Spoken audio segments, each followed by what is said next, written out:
When it comes to reality creation, there are many aspects of it that the elites, the 1%, those people in high society keep hidden from you, or at the very least provide misinformation about so you don't have the complete picture.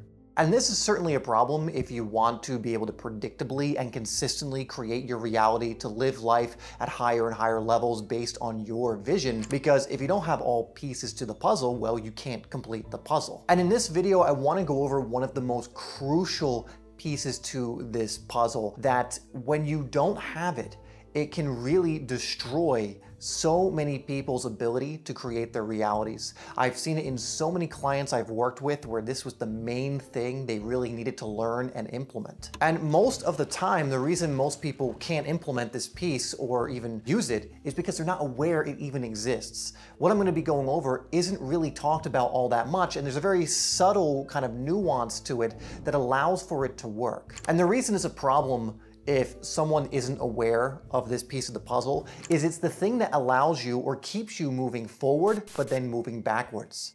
Moving forward 2 steps, but backwards 2 steps. It is a misunderstanding of this piece or not being aware of it that causes that loop, that treadmill, that like never-ending cycle to keep playing out in your life. And so in this video, I'm going to be covering what this aspect of reality creation is, what to do in response when this thing comes up in your life, and some tools that are going to help you stop taking 2 steps forward, then 2 steps back, and instead to take the 2 steps forward, this thing is going to play out, and then you're going to know exactly what to do so you keep moving forward rather than continually being in that never-ending cycle of back and forth.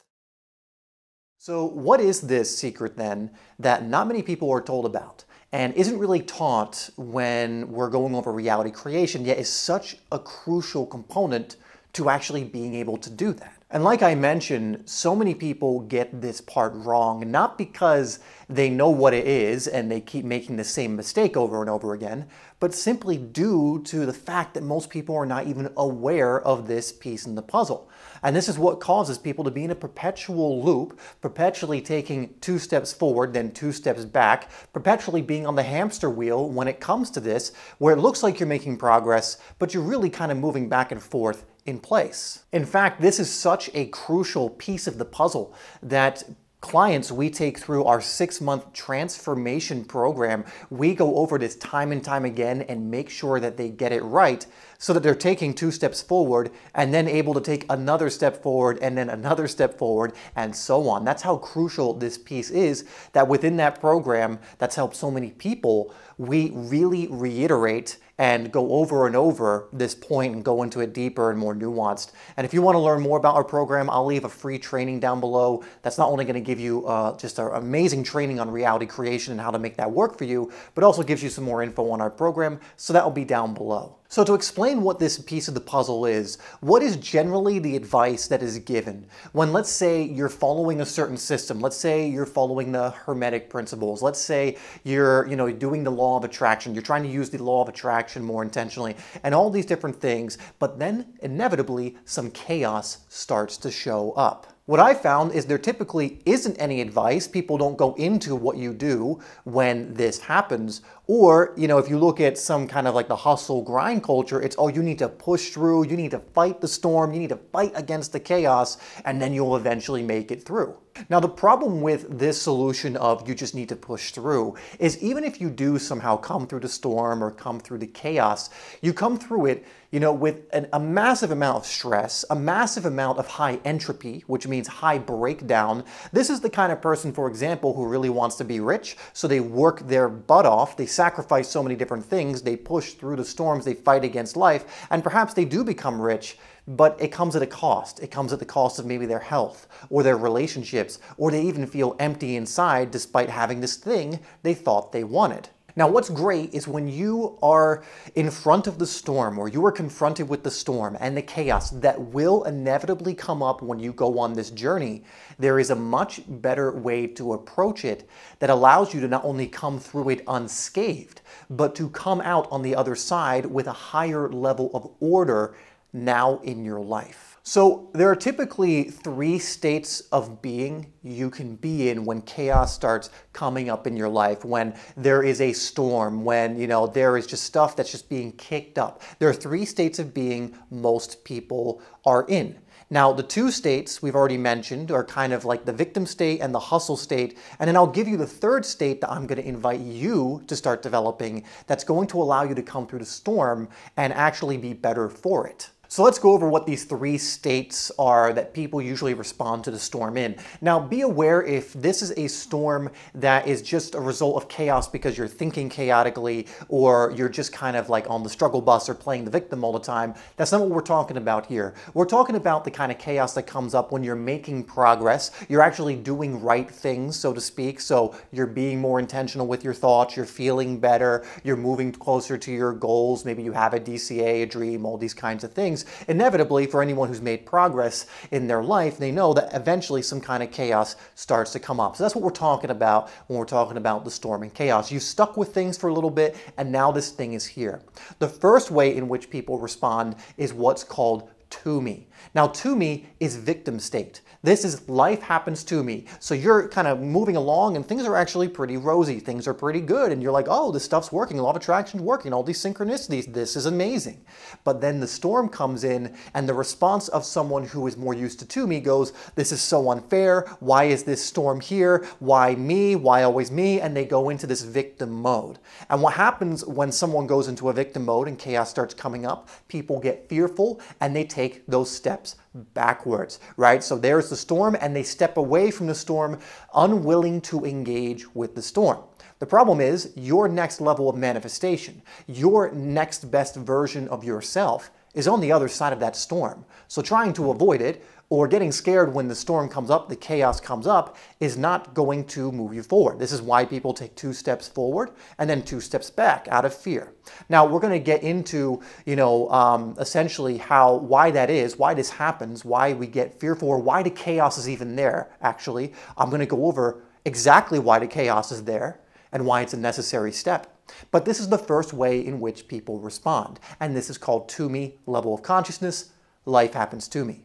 Now, the second way we can respond is another one that I already mentioned, which is by me. This is like the hustle, grind response. So life happens by me. So the storm comes up and what's the response? Okay, storm, do your worst. And you fight the storm. You fight against the grain. The chaos comes up and you try and hit it. You try and punch it. You fight back. Now, this may allow you to come through the storm. Like we mentioned, you might fight your way through the storm. The problem is when you fight the storm gets stronger. When you fight against life, life fights back. It doesn't have to, but it will. And so if you resist the chaos, you resist the so-called chaos, I should say, and you start fighting against it, it starts getting stronger. Now, you might find yourself get through that chaos, but you're going to find that more finds you very, very quickly because you're developing this pattern of moving against natural laws and fighting life. And so that is going to come with certain consequences where more and more chaos shows up. You can see this in people who are always hustling and grinding, and more problems just seem to surface in their life. And it's good that they're solution-oriented in wanting to solve the problems, but if you're just always putting out fires, you're going to find that you put 1 out and 2 pop up. You put those out and even more pop up. And this is the hustle, grind, by me approach. Now, ultimately, it's usually better to do this than the to me approach. It is a higher level of energy. At least you are engaging with life now, and it will lead to changes in your life, physically and otherwise. But again, it usually comes at a cost. So for example, if it's money, it'll sometimes come at the cost of your health or your relationships. If it's in one of those other areas, it'll usually seep into, again, the other areas. A quote that I really love, and it's kind of like a funny one, but I find it to be very true, is if you piss in one part of the pool, you piss in all of the pool. Meaning, if you're out of balance in one area, if you don't regain balance in that area, so if you resist life, you fight against it, you're going to have that seep into other areas of your life. You're going to have the thing that's out of balance start to influence the rest. Again, the most common example I give with this, because it just seems to be a very obvious one, a very vivid one, because we all probably know of an example or seen an example of this, are those who chase money or success in that regard so hard, they hustle and grind, but it ends up kind of destroying other areas of their life. They don't balance other things out. They fight the storm when it comes up instead of doing the third state of being that we're going to go over momentarily. And this third state of being is something we're just not taught. We're not really taught to do this in the mainstream. We're not taught it in school. Very few of our parents would know about this. This is something we either discover later in life or we discover through content like this in this day and age. But this is the third way that not only allows you to also have success in the physical. So it doesn't mean oh, this way means you won't be successful in these areas. But it's a way of doing it where you're not stressed, where you get to experience things like joy and peace and gratitude and similar emotions more often than not. It's something that allows you to work with life instead of against it. And so this third state of being, this third way you can react to the storm that's coming up inevitably as you keep doing the right things that lead to good things starting to move in your life, is called through me. And this is essentially where you work in tandem, you cooperate with life and natural principles, and instead of working against them, you start working with them. You see, in to me and by me, the first two states, we victimize ourselves when the storm comes up in two different ways. To me victimizes in this this is unfair and I'm going to do nothing, I'm going to move away from the storm, I'm not going to engage with it. And by me victimizes in the sense of oh, you're going to be out to get me, I'm going to fight back, I'm going to get you instead of you getting me. And again, through me, the way it looks at it differently is it sees the storm and the chaos for what it actually is. Not something that's trying to victimize us and not something that is against us. In fact, the storm is here to support us. And again, we're going to go over why this is. You see, in through me, we see the storm as the necessary step in the process that it actually is. We see it as the loving feedback from life that it actually is. Ultimately, in through me, another analogy I can give you is we're flowing with the river in life. So imagine you're in a river, and this river is ultimately going to take you to your destination. You know that wherever this river winds or takes you, it's going to take you to your ultimate goal. It's going to take you home, so to speak, closer to what you are. Whether it's your dream as well, it's going to move you more in that direction. The further you move down this river, the closer to your dream from your heart that you're going to get. You're going to get closer and closer to that. When you're in to me, people just don't engage with the river. They either try and hop out of it and just quiver at the side of the river, or they grab on a rock, they grab onto a tree branch, and they try and hold on for dear life. Way too afraid to see where the river's going to take them. When you're in by me, it's the equivalent of you're in the river, but you're I'm going to fight against the river, so you try and swim upstream. The interesting thing is when you burn out, you start moving further down the river, life actually starts showing you some things, but a lot of people addicted to by me, as soon as they recover from the burnout, just go right back to swimming upstream.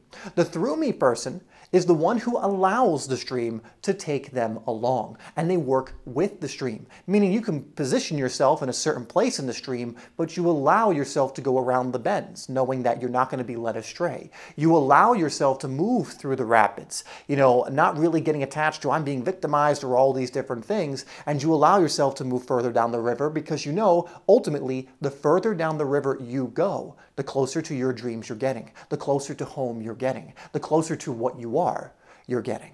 And so I want to make a comparison between the storm, the chaos, and what we can call the bends in the river. You see, in to me and by me, we victimize ourselves about the bends. Why? Because the bends, we can't see what's on the other side. And if you don't have faith in life, in faith in God, in the universe, source, whatever you want to call it, this infinite intelligence that when you really go looking, we can see that is there. Again, I'm not going to tell you to follow my worldview on this, but this is the worldview I'm coming from and I found to be absolutely true. And so when we're coming around the bends and we're in to me and by me, we get scared. And so we do what those two do in response, which is to hold on to a rock or jump out or swim upstream because we're afraid of going around that bend because it's the unknown. But when we trust that the river is ultimately taking us closer to where we want to go, to our dream, to where we're even meant to go, what we came here to do, then we're able to surrender to it and allow ourselves to go around the bend, knowing even though I don't know exactly how things are going to unfold, I don't know what's on the other side.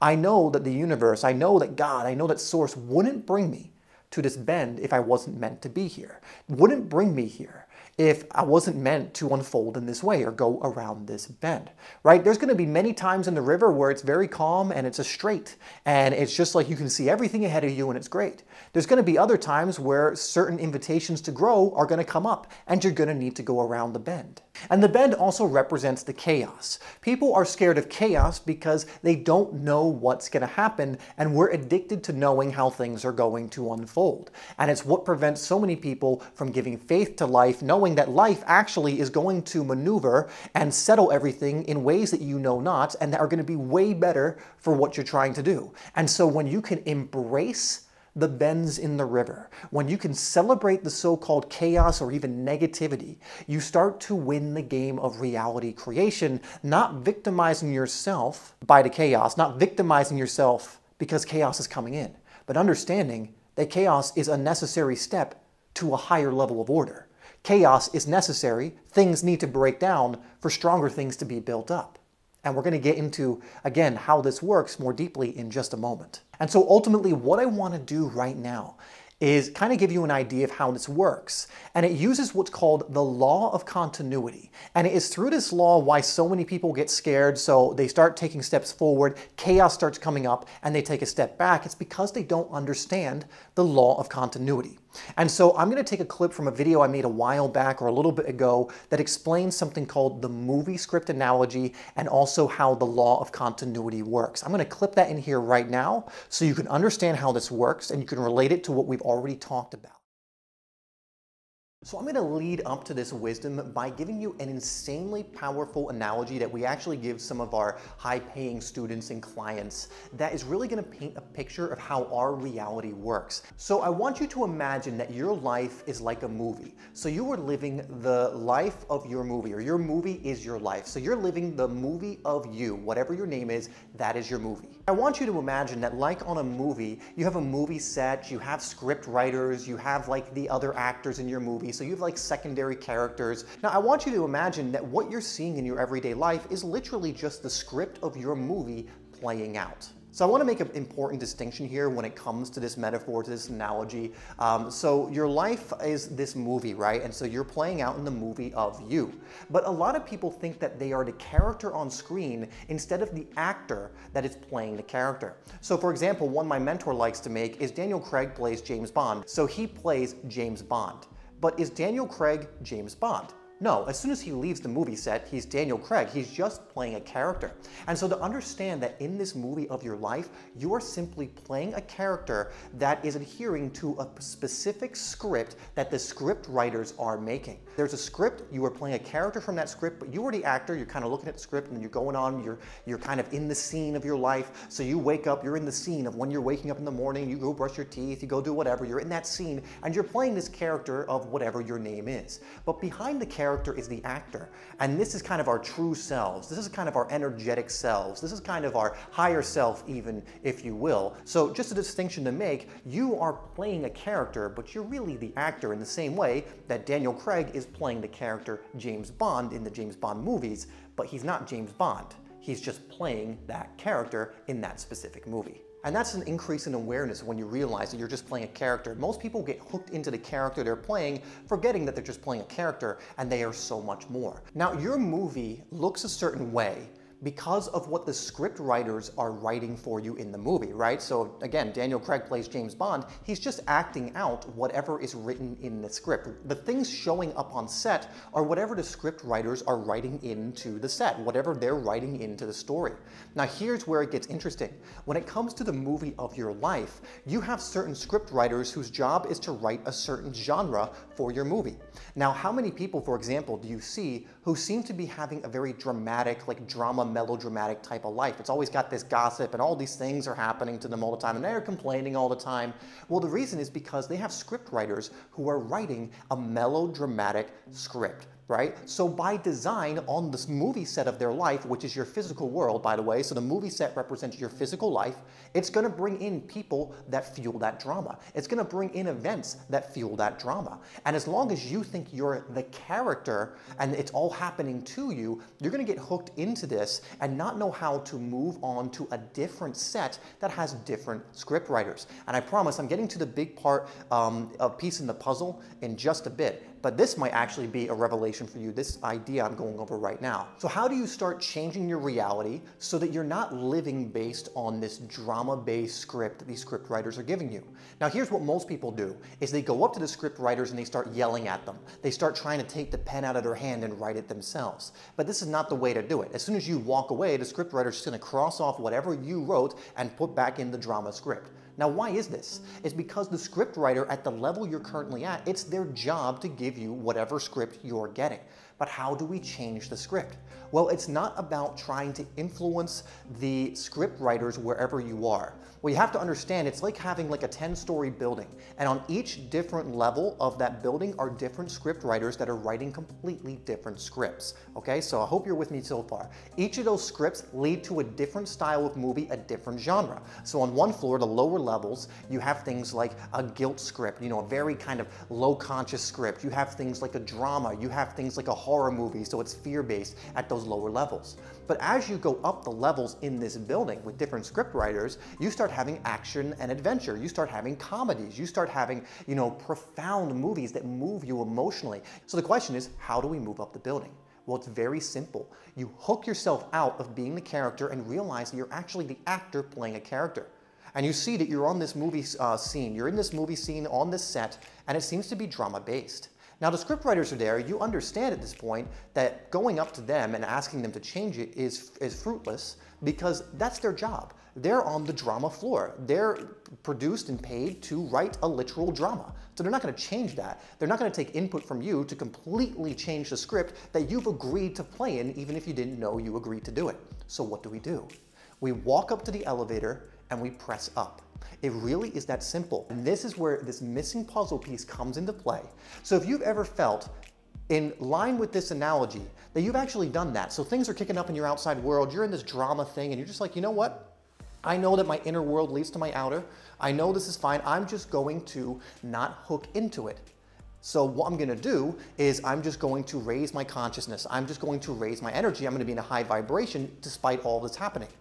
Now, what you may have experienced is that means you stepped into the elevator because you're raising your consciousness and you're moving up to a new floor. And let's say this new floor is now like a more, just kind of witty, kind of fun kind of movie, like action-oriented movie. So you've moved up. You're now on this floor because the drama was happening on the set in the other floor, and you're just like, okay, that's happening. I'm not going to resist it. But this is the drama floor. So if I don't want a drama, I need to choose a new level in the building that just has different script writers. So you move up to the next level. And this is where this piece comes in, because this happens to people. They move up that level, and if you ever noticed, like, you kind of do that, but then you kind of seesaw between two levels, so maybe the drama script, and then you're like, oh my God, now my life is all flowy and action-oriented and adventurous. Oh wait, now I'm back on the drama. Oh, I'm back here again. And you're kind of like going up and down. Well, this is why this happens, because very few people understand what I'm about to give you right now. And this is called the law of continuity. What happens when people don't understand the law of continuity? So here we go. This is how the law of continuity works, right? So you move up floors, and there you go. You're on this new floor of action, adventure, and everything else. But here's the thing. If you expect that just because you're on this floor, that snap like that, all of that's going to form and now all the drama stuff's going to be gone, it can't, because of the law of continuity. You see, what actually happens when you move up the floors is the script writers on the floor you're currently on, so you're on the drama floor script writers hand you a copy of the script. And you take it up with you, and you have to because of the law of continuity. And so you're essentially taking that script up with you, you hand it over to the new script writers whose job is to write action, adventure, comedy.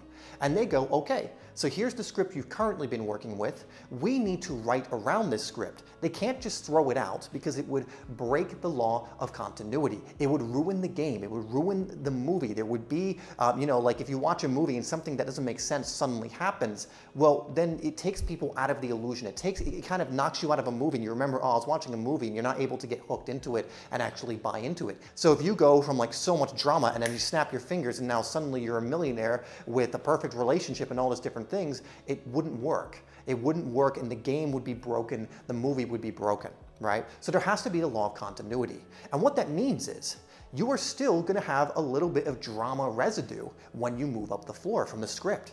But because these script writers write action, adventure, comedy, they're going to have to remove some of the things in your life that adhere to the drama comedy. So one way my mentor puts it, let's say in the drama comedy, or that's not drama comedy, but in the drama movie, you had a boss who was just he was awful, like just the worst boss on the planet, right? So micromanaging you every second, making you angry, like just completely cold and kind of an a-hole, right? Now, why did you have that boss on the drama channel when you were playing the drama movie? Because you were on the drama floor. So the script writers wrote things in like that because you were on the drama level. It makes sense. You want drama in your life, having a terrible boss is definitely going to provide that. You want drama in your life, having a terrible partner that's not right for you is going to be that, right? But now that you're on this action adventure comedy floor, the script writers have to start writing out the boss, but they can't just snap their fingers and pretend the boss doesn't exist, right? So you might have to lose that job or become fired. Or if you have a partner, you may need your partner to push your buttons finally to the point where you're like, this isn't right, and you break up with them or resolve it in some other way. And so through the law of continuity, they are going to have to write in some way that allows your script or allows your movie to start settling more on the action adventure comedy. They're going to have to remove or change some of the drama-fueled things from the previous script so that it makes sense. This is why when you start doing the work, you might lose your job. And many people I've worked with, this has happened. I had someone in my EMF program, so it's a 6-month transformation program that we run, and about 2 weeks into the EMF, she quit her job because, again, she moved up floors very quickly and she knew to trust it, quit her job, and guess what happened? She got a new one in a week with higher pay that she loved so much more. Now, why did this happen? Because she moved up floors, and instead of getting scared and going back down when she was going to lose the job and she was going to quit the job, and there would be another way that it left her, she didn't quit. She would have been fired, something would have happened, or she would have had to gone back down floors, which means lower her consciousness, which is not really a good thing to do, right, if you're trying to grow. And so what happened is she knew to quit it because she was on this higher floor, and we helped her through this. And then a new job showed up in a week. Because once that was written out of the script, it's like, oh, okay, bring her a much more relevant job for the script that she's on right now, which is the action adventure comedy or whichever one it is. When you move up in the building to a higher level of consciousness, to a more fun, favorable movie, the script writers on that new floor inherit the script from the previous floor. Now, why is this so crucial to understand? It's because most people start doing the inner work, right? If you're on my channel, you may have experienced this. You're doing the meditations, you're doing the affirmations, you're feeling great now. All these things are happening. But I almost guarantee if not much is changing in your life, you're kind of going up the floor, stepping out of the elevator, and then something kicks up, the so-called chaos, and you're like, no, no, no, no, no, and you go back down. Because you don't understand that through the law of continuity, the chaos has to be there. And your job is to embrace it, is to understand that if chaos is there, if you're doing the work in the way that we talk about, like you're really raising your consciousness and then there's chaos, that's just the natural process of change in life occurring. It's a good thing. It's moving things around. It's changing your movie set to adhere to the new script of the script writers on the floor you've moved up to.